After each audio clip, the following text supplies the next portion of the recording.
कोहरा Skull Island से ऐसे चिपका हुआ था जैसे कोई KFN अपनी सीक्रेट्स को प्राइंग आइज से छुपा रहा हो। कहानियां एक खजाने के बारे में फुसफुसाती थीं, जो आइलैंड के एमरल्ड हार्ट में गहराई में छिपा हुआ था। लेकिन आइलैंड भी पेरिल की जगह थी, जहां एयर में एंशंट मैजिक गूंजती थी और क्रीचर्स ऑफ मिथ आजाद घूमते थे। कुछ ही लोग इसके शोर्स तक जाने की हिम्मत करते थे और रिटर्न करने वाले तो और भी कम। हालांकि एक छोटी सी नाव ने डैम्ड की विस्पर्स को ब्रेव करने की हिम्मत की। इसमें 4 एडवेंचरर्स सवार थे, हर कोई ग्लोरी और रिचेस के अपने अपने सपनों से आइलैंड की ओर खींचा चला आया था। वे एक मिसमैच्ड क्रू थे जो एडवेंचर की थर्स्ट और अनटोल्ड वेल्थ के प्रॉमिस से बंधे हुए थे। उनकी लीडर कैप्टन ज़ारा ने शार्प ईगल आईज से होराइजन को स्कैन किया। उनका हाथ उनके कटलस के हिल्ट पर टिका हुआ था। उनके बगल में स्कॉलर मार्कस ने घबराहट में अपने स्पेक्टिकल्स को एडजस्ट किया। उसकी नजर वेदर्ड जर्नल के पन्नों और हर गुजरती लहर के साथ करीब आते आइलैंड के बीच डार्ट कर रही थी। वह आइलैंड के मिथिकल गार्डियंस और डेडली ट्रैप्स के बारे में बताती एंशिएंट रिडल्स को डिसाइफर करते हुए खुद से ही मटर कर रहा था। उसके सामने हंट्रेस माया बैठी थी। उसका बॉव एंड क्विवर उसकी पीठ पर कसकर बंधा हुआ था। उसकी उंगलियां उसके बो की स्ट्रिंग को ट्रेस कर रही थीं, किसी भी पल एरोस की डेडली रेन बरसाने के लिए तैयार। उनकी कंपनी का आखिरी आदमी, एक विशालकाय इंसान जिसे ऑक्स के नाम से जाना जाता है, ने अपनी नजर आइलैंड पर टिकाए रखी। उसके विशाल हाथ कैलस्ड और स्ट्रॉन्ग बैटल एक्स के हैंडल को ग्रिप किए हुए थे, जिसका ब्लेड धुंधली धूप में ऑमिनसली ग्लीम कर रहा था। वे एक ऐसी दुनिया में कदम रखने वाले थे जहां मिथ और रियलिटी धुंधली थी, जहां हर शैडो में डेंजर छिपी हुई थी और ट्रेजर की कीमत ब्लड में चुकानी पड़ सकती थी। नाव ब्लैक सैंड से टकराई, वाइब्रेंट ग्रीन जंगल से बिल्कुल अलग, जो क्लिफ्स पर क्लॉ करता हुआ ऊपर तक गया हुआ था। हवा में नमक और कुछ एंशिएंट, कुछ अनटेम्ड की खुशबू भरी हुई थी। मार्कस की रियर की हड्डी में एक सनसनी दौड़ गई और वह निश्चित नहीं था कि यह ठंडे सी स्प्रे से है या अनसीन आइज के उनकी हरकतों को देखने के एहसास से। सावधान रहो, कैप्टन ज़ारा ने कमांड किया। उनकी आवाज शार्प और क्लियर थी। यह आइलैंड एक आंख खोलकर सोता है। उसने अपने कटलेस को अनशीथ किया। साइलेंट जंगल की वॉचफुल गेज के नीचे स्टील ग्लिंटिंग कर रहा था। माया पहले से ही आगे ब्याच रही थी। उसके कदम हल्के और साइलेंट थे, जैसे वह जंगल के किनारे के शैडोज में पिघल गई हो। उसके सेंसेस पूरी तरह से अलर्ट थे। जैसे ही ऑक्स ने बीच पर कदम रखा, जमीन उसके वजन से कांपने लगी। उसने आसपास के जंगल को स्कैन किया। उसकी आंखें सिकुड़ गईं। उसका एक्स तैयार था। आइलैंड का साइलेंस अजीब था, जो सिर्फ क्रैशिंग वेव्स और हवा में पत्तों की सरसराहट से ही टूट रहा था। वह स्टिलनेस में अपनी हार्ट बीट को लगभग सुन सकता था। साइलेंस के खिलाफ एक ड्रम। दूसरों के पीछे चल रहा मार्कस एक उलझे हुए रूट पर ठोकर मारकर गिर पड़ा। ठोकर खाकर गिरते ही उसका चेहरा पीला पड़ गया। वह अपने स्पेक्टिकल्स के लिए फंबल करने लगा, जो टेढ़े हो गए थे, और मटर कर रहा था अपॉलॉजीज किसी को भी। खुद को अपने पैरों पर खड़ा करते हुए उसने अपनी ट्राउजर से गंदगी साफ की। उसका हृदय तेजी से धड़क रहा था। वह सरप्राइजेस से नफरत करता था, खासकर तब जब उन सरप्राइजेस में फैंग्स, क्लॉज हो सकते हों या दुबले पतले एकेडमिक्स का स्वाद लेने वाले हो सकते हों। जंगल कैनोपी ने सनलाइट को निगल लिया, लंबे भयानक शैडोज को कास्ट करते हुए, जो फैंटम्स की तरह डांस और ट्विस्ट कर रहे थे। विशाल फ्लावर्स, उनकी पेटल्स ऐसे ह्यूज में पेंटेड थीं जो किसी भी सिविलाइज्ड गार्डन में नहीं देखे गए थे। फिल्टर्ड लाइट में ब्लूम हो रहे थे। उनकी सुंदरता एक खतरनाक मिठास को मास्किंग कर रही थी, जिससे मार्कस का सर घूम रहा था। देखो, माया ने क्लीयरिंग की ओर इशारा करते हुए कहा। एक क्रीचर जैसा उन्होंने पहले कभी नहीं देखा था। वह वाइब्रेंट फ्लोरा पर ग्रेज कर रहा था। उसकी त्वचा 1000 ओपल्स की तरह शिमर कर रही थी। उसकी आंखें गोल्डन ऑर्ब्स की तरह थीं। उन्हें एक अजीब इंटेलिजेंस के साथ देख रही थीं। भगवान के लिए वह क्या है? मार्कस ने फुसफुसाते हुए कहा। उसकी आवाज उसके तेज धड़कते हृदय की धड़कन से बमुश्किल ही सुनाई दे रही थी। ऑक्स ने ग्रंट किया, अपने एक्स पर अपनी पकड़ मजबूत करते हुए। उसने पहले भी राक्षसी जानवरों का सामना किया था, लेकिन यह क्रीचर अपनी अदरवर्ल्डली सुंदरता और अजीब स्थिरता के साथ उसकी रीढ़ की हड्डी में एक सनसनी भेज रहा था। उसकी मौजूदगी ही पावर से गूंज रही थी, एक वाइल्ड एनर्जी जो उनके आसपास की हवा में क्रैकल कर रही थी। कैप्टन ज़ारा ने एक हाथ ऊपर उठाया, दूसरों को चुप रहने का इशारा किया। वह क्रीचर का अध्ययन कर रही थी। उसके मूवमेंट्स फ्लूइड और ग्रेसफुल थे। उसकी नजर उन पर से हटी नहीं। उसे एक एहसास हुआ, एक गहरा और अस्थिर निश्चितता कि यह इस आइलैंड में छिपे हुए वंडर्स और टेरर्स का एक स्वाद मात्र था। वे आइलैंड के एमरल्ड आलिंगन में और अंदर चले गए।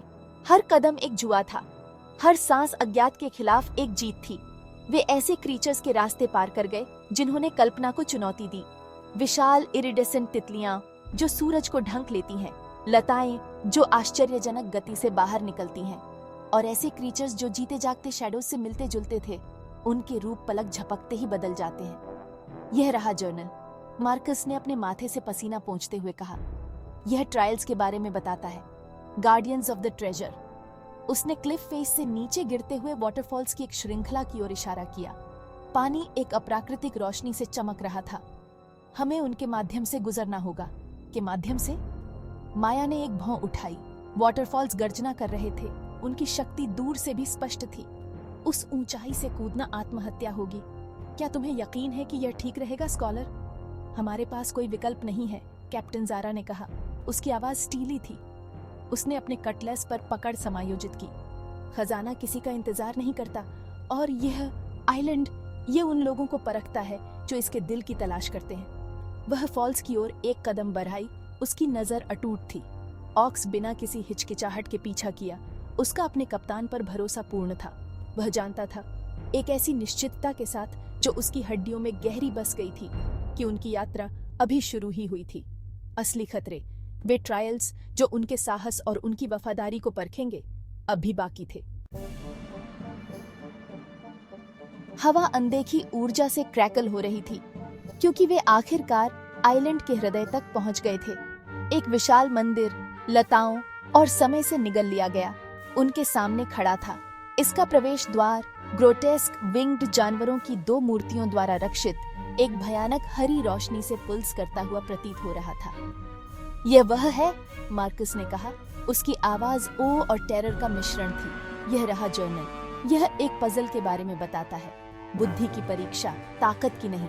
उसने कांपते हुए हाथों से मंदिर की दीवारों पर उत्कृष्ट नक्काशी को ट्रेस किया। 2 मौके माया ने मरमर किया। उसकी आंखें पत्थर में उकेरे गए सिंबल्स को स्कैन कर रही थी। वे उसकी आंखों के सामने राइट और शिफ्ट करते हुए प्रतीत हो रहे थे। पहेली को हल करने के लिए 2 मौके या आइलैंड के क्रोध का सामना करना पड़ेगा। उसकी सांसें उसके गले में अटक गई जब उसे अपनी स्थिति की गंभीरता का एहसास हुआ। हम यह कर सकते हैं, कैप्टन ज़ारा ने कहा। उसकी आवाज उस ट्रेमर के बावजूद दृढ़ थी जो उसके माध्यम से भाग रही थी। उसने पहेली का अध्ययन किया। उसका दिमाग तेज था। उसकी नजर शक्ति की रेखाओं को ट्रेस कर रही थी जो मंदिर की दीवारों से निकलती हुई प्रतीत हो रही थी। ऑक्स एक बार के लिए नुकसान में लग रहा था। उसकी क्रूर ताकत यहाँ बहुत कम काम की थी। वह रक्षक बनकर खड़ा था। उसका कुल्हाड़ी भयानक रोशनी में चमक रहा था। उसके इंद्रियां खतरे के किसी भी संकेत के लिए हाई अलर्ट पर थी। अभियान का भाग्य, उनका अपना जीवन, उनके कप्तान के तेज दिमाग और उनके हंटर्स के स्थिर हाथ पर निर्भर था। आइलैंड अपनी सांसें थामे हुए था।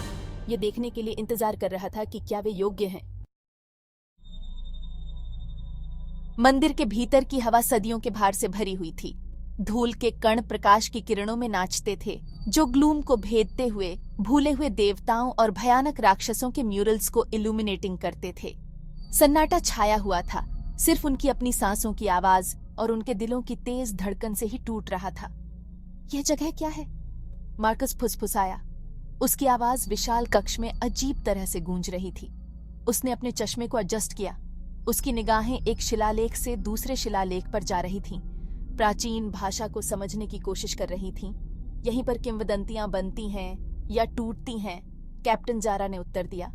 उसकी आवाज सम्मान और थोड़े से डर से भरी हुई थी। वह सावधानी से चली। उसका हाथ कभी भी उसके कटार से दूर नहीं भटका। यहाँ हवा अलग महसूस हो रही थी, एक ऐसी शक्ति से चार्ज्ड जो उसकी रीढ़ की हड्डी से शिवर्स भेज रही थी। वे मंदिर के मध्य तक पहुंचे। एक गोलाकार कक्ष जहां प्रकाश का एक शाफ्ट एक पेडेस्टल को इल्यूमिनेटेड कर रहा था।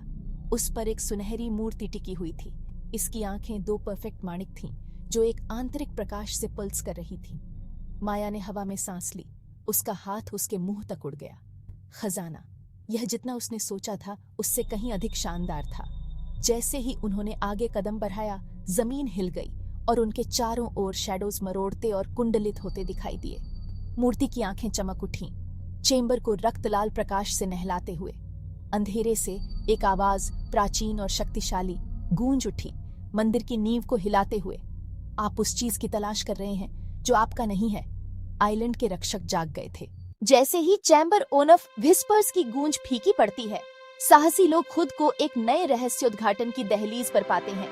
खोज की कीमत इंतजार कर रही है, ऐसे रहस्यों के साथ जो सब कुछ बदल सकते हैं। जीवित बचे लोग आखिरकार स्कल आइलैंड के छिपे हुए खजाने को ढूंढ लेते हैं, लेकिन एक बड़ी कीमत चुकाकर। जैसे ही वे दूर जाते हैं, द्वीप की फुसफुसाहटें धुंधली पड़ जाती हैं, जिससे उनके मन में अविस्मरणीय यादें और अज्ञात के रहस्यों के लिए एक नया सम्मान रह जाता है। क्या वे कभी लौटेंगे? केवल समय ही बताएगा। Pause 3S। एक बार का उथल पुथल भरा समुद्र अब शांत हो गया है, क्योंकि बचे लोगों का जहाज स्कल आइलैंड से दूर चला गया है। धुंध में छिपा यह द्वीप धीरे धीरे दृष्टि से ओझल हो जाता है। इसके प्राचीन रहस्य एक बार फिर घने पत्तों और चट्टानी चट्टानों के नीचे दब जाते हैं। Pause 2S। कप्तान जारा धनुष पर खड़ी है। उसकी निगाहें द्वीप के धुंधले होते सिलहूट पर टिकी हैं। उनकी यात्रा का बोझ उसके कंधों पर भारी पड़ता है। खजाना हालांकि शानदार है, एक खोखली जीत की तरह लगता है। द्वीप के संरक्षकों की गूंज अभी भी उसके दिमाग में गूंजती है, जो उनके द्वारा चुकाई गई कीमत की लगातार याद दिलाती है। Pause 2S। मार्कस अपनी जर्नल को पकड़े हुए अपने रोमांचकारी साहस के हर विवरण को कैद करने की कोशिश में तेजी से दिखता है। उसके हाथ कांपते हैं, डर से नहीं बल्कि उस गहन ज्ञान की प्राप्ति से जिस पर वे ठोकर खा चुके हैं। द्वीप की फुसफुसाहटें हालांकि अब दूर हो गई हैं, उसके विचारों का मार्गदर्शन करती रहती हैं, उसे उनके अर्थ समझने के लिए प्रेरित करती है। Pause 2S। माया क्षितिज को देखती है। स्वर्ण प्रतिमा के चमकीले रत्न अब उसके झोले में सुरक्षित रूप से रखे हुए हैं। फिर भी उसका दिल भारी महसूस करता है। खजाने का आकर्षण खोए हुए जीवन और अनसुलझे रहस्यों से ढक गया है। उसे आश्चर्य होता है कि क्या वे कभी द्वीप के रहस्यों को सही मायने में समझ पाएंगे, या क्या इसे कभी सुलझाया नहीं जाना था। Pause 2S। रात होते ही चालक दल डेक पर इकट्ठा हो जाता है। उनकी लालटेन की चमक से लंबी परछाइयां पड़ती हैं। वे कहानियां साझा करते हैं। हर एक विस्मय और दुख से रंगा हुआ है। द्वीप ने उन्हें बदल दिया है, उनकी आत्माओं पर एक अमिट छाप छोड़ी है। स्कल आइलैंड की फुसफुसाहटें भले ही फीकी पड़ गई हैं, लेकिन उनकी यादें और सीखे गए सबक हमेशा के लिए बने रहेंगे। Pause 2S। कैमरा क्षितिज की ओर बढ़ता है, जहां भोर की पहली रोशनी अंधेरे को चीरती है। जहाज आगे बढ़ता है, अपने साथ खोज के भार और नए रोमांच के वादे को लेकर। क्या वे कभी स्कल आइलैंड लौटेंगे? केवल समय ही बताएगा। लेकिन एक बात पक्की है, वे उन फुसफुसाहटों को कभी नहीं भूलेंगे जो उन्हें खजाने तक ले गई और उसे उजागर करने की कीमत। Pause 3S। अगर आपको यह वीडियो पसंद आया हो तो लाइक, शेयर, कमेंट और सब्सक्राइब करना ना भूलें। और भी रोमांचक वीडियो के लिए जुड़े रहें।